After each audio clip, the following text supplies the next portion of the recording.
Nech sa ti páči.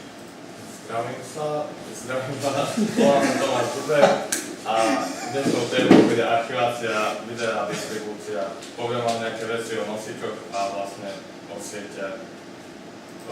Mám tu nejaký kratší obsah, vlastne tú archiváciu mám rozdelené na médiá, ktoré sa používajú na archiváciu videa, mám tu nejaké porovnania, vlastne nejaké grafy, nejaké ceny tých médií, a ďalej tu mám vlastne distribúciu videa, čo je vlastne YouTube a moje video, ešte sú tam nejaké iné spomenuté, ale asi najdôležitejšie je YouTube, lebo ten každý pozná.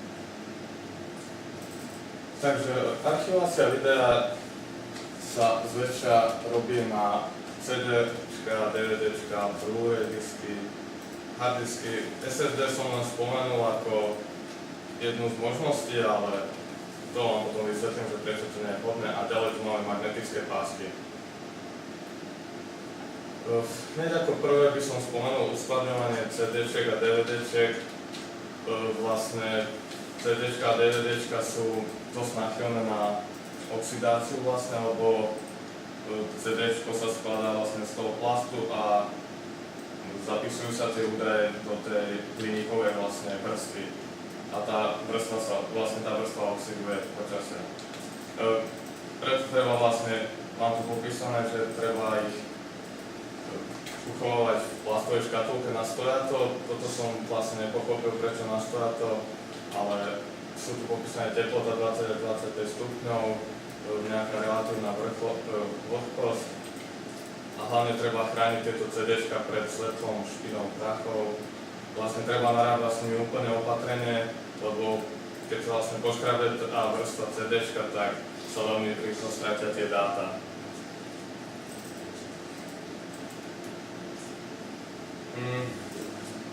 Hľadal som vlastne najdôležitejšia vec pri archivácii videí je vlastne tá životnosť toho média.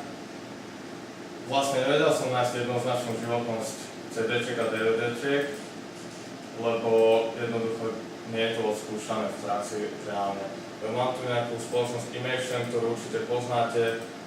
Tá predpokladá životnosť CD-čok až 30 až 200 rokov, TDK okolo 70.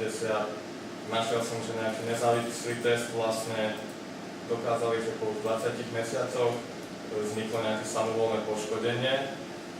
Vlastne ten test robili tak, že uložili tieto disky na tmavé miesto. V obale boli po jednom vlastne tie CD-čka, nie v tých kejkoch, jak zvykneme používať vlastne doma. A predsa 10% nosičov už bolo poškodených po 20 mesiacoch. Ďalej som našiel, že výskum nejaký amerického inštitútu vlastne nejaké štandardy skúmajú. Oni vlastne odhadujú túto hodnotu približne na 30 rokov. Vlastne z týchto údajov som vôbec nevedel odhadnúť, že aká je tá životnosť presne, tak odhadujem na takých približne 30 rokov, keď sa vlastne o tie CD-čka staráme, alebo DVD-čka. Vlastne životnosť CD-ček, DVD-ček je približne rovnaká, vlastne nemali by sa líšiť, lebo je to tá istá technológia, len vlastne ten zápis je tam trochu užší. Takisto by som sa mohol zaradiť aj Blu-ray disky a HD, DVD. Ďalej tu je životnosť harddiskov. Pri harddiskoch sa zvykne vlastne uvádzať na to proces, čo je mean time between failures. Je to nejaký vzorec vlastne, že po akom čase vzniknú nejaké väčšie chyby pri tom harddisku, napríklad nenaštartuje na prvýkrát, nejaké chybné sektory.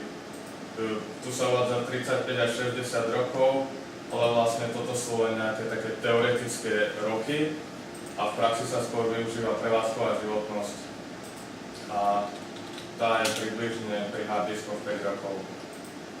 A jasne táto životnosť hlavne záleží aj od vyťaženia toho harddisku.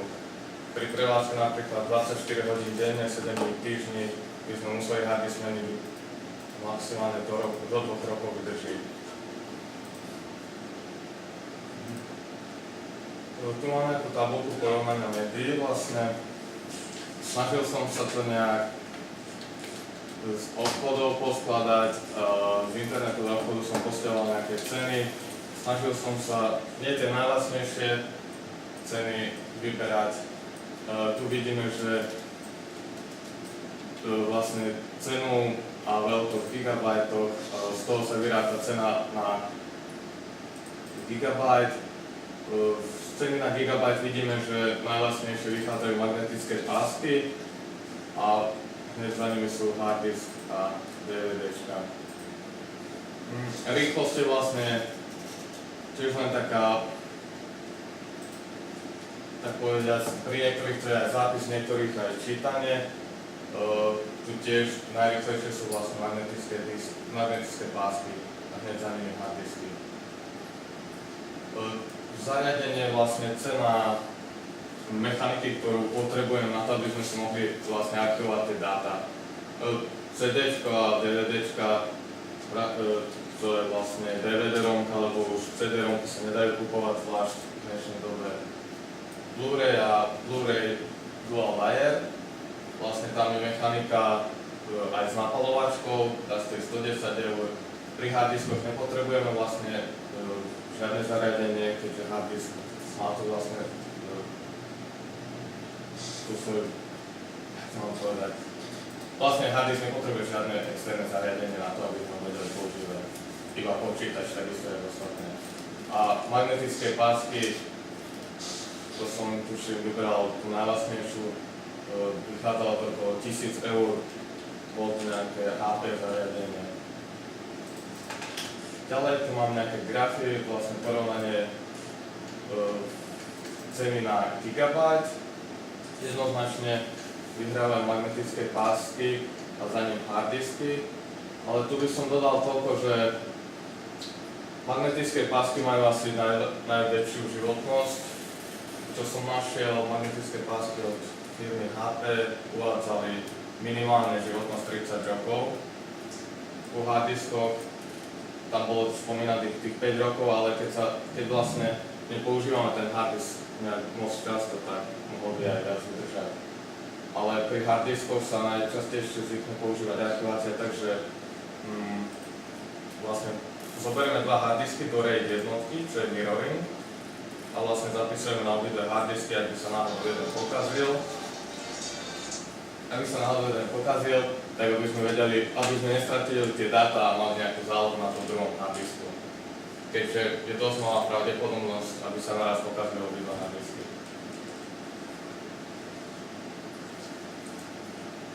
Ešte tu mám graf rýchlosti médií.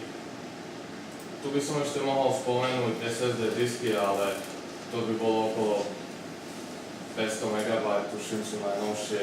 Ale to je škoda spomínať, lebo vlastne SSD disky by tu boli veľmi vysoko, podľa mňa aj okolo 50 centov na gigabajt. Vlastne ešte ich veľmi draho vyrábajú. Pri rýchlosti jednoznačne vyhrávajú za magnetické pásky, za nimi hneď harddisky. Tu vidíte nejaké vlastne, jak vyzerá CD, to každý pozná harddisk, a tu je zariadenie na zapisovanie tých magnetických pások. Vlastne je to nejaká škatulka, dá sa vlastne vložiť aj do obyčajných desktopov a potom sa iba táto časť vyberie a zmení sa, alebo vyberie a vymeníme ju za inú pásku. Cena takých pások je, tuším, tu nemám, okolo 40 €, 1,6 TB, tuším.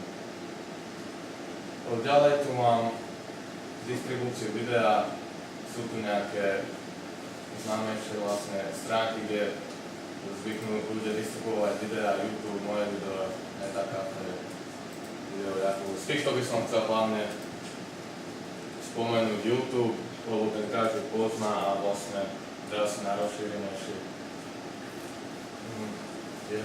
Medzi jeho popredné stránky patrí, že vlastne môžeme si nahrať Full HD kvalitu, veľkosť do 2 GB, a máme v prehľadači nainštalovanú Javu, tak aj do 20 GB, podporu rôznych formátov. podporované je nahrávanie z webkamery a YouTube pre mobily. Ďakujem za vašu pozornosť. Také otázky? Nahrával si niekedy video na YouTube? Áno. Je to tam tak dosť čudne správne, vlastne, lebo pri uploadovaní toho videa on ukazuje ten loading, ale nejak to nefunguje správne. Sa pamätám, že mi ukazovalo 100% a asi som musel zo 5 minút čakať. Ešte niečo? Nemám nič také, že čomu by som mohol oponovať. Jediná vec, čo ma tam zaujala, je tá rýchlosť tej zálohovacej pásy, pretože ja som bol doteraz v tom, že tie pásky sú veľmi pomalé a tam som videl rýchlosť až koľko, to je 200, neviem. 240 MB. A ja som si za sekundu, áno? Áno, a ja som sa čudoval o tej rýchlosti, ale no, tu hľadajú takéto rýchlosti. Ja som si len tak narýchlo vykúpil a ja tu čítam také veci, že od 100 maximum na rýchlejšie 400 GB za hodinu. Keď to predelím, tak mi to vychádza 27 až 100 MB za sekundu. Takže skade máš na údaje. Neviem, či dnes HP, zo stránky HP, tam boli tuším hľadané. Na Alze som našiel vlastne tie disky magnetické a tam tiež hľadali nejakú rýchlosť. Ako aj mne sa to zdalo byť rýchle, ale to sú asi tie špičkové až. Lebo aj harddisky tu hľadám ako okolo 70 alebo 80 MB za sekundu, ale sú tiež také špičkové skoro. Dobre. Ešte niekto? Ja by som sa ešte spýtal pri tej životnosti CD-čiek, to bol nejaký druhý, tretí slajd. Áno.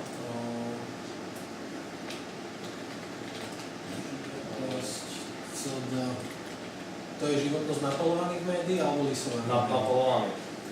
Jednoducho nevedel som nájsť takú stránku, kde by to bolo nejak moc ako normálne otestované. Jednoducho výrobca si udáva, že 30 až 200 rokov, to je úplne nereálne podľa mňa. TDK tiež uvádza 70 rokov. A tu zase som ti znašiel nejaký nezávislý test a tam už písali, že po 20 mesiacoch nejaké poškodenie. Tak odhadujem tie CD, DVD na asi 10 rokov. Ale určite by som ich nepoužíval na aktiváciu. Ešte vravel si, že keď nepoužívame harddisk, že sa predĺží jeho životnosť. Myslíš si, že to je pravda? Ja si myslím, že hej, lebo ten harddisk vlastne funguje s tou rotáciou tých diskov, tam som čítal, že hlavne tie ložiská sa zvyknú pokaziť a hlavne treba dávať pozor, aby na tie vibrácie, lebo keď sa číta, tak tá čítacia hlavica, ak sa dotkne tej platničky, tak ju poškodí a tak vznikajú tie dead sektory.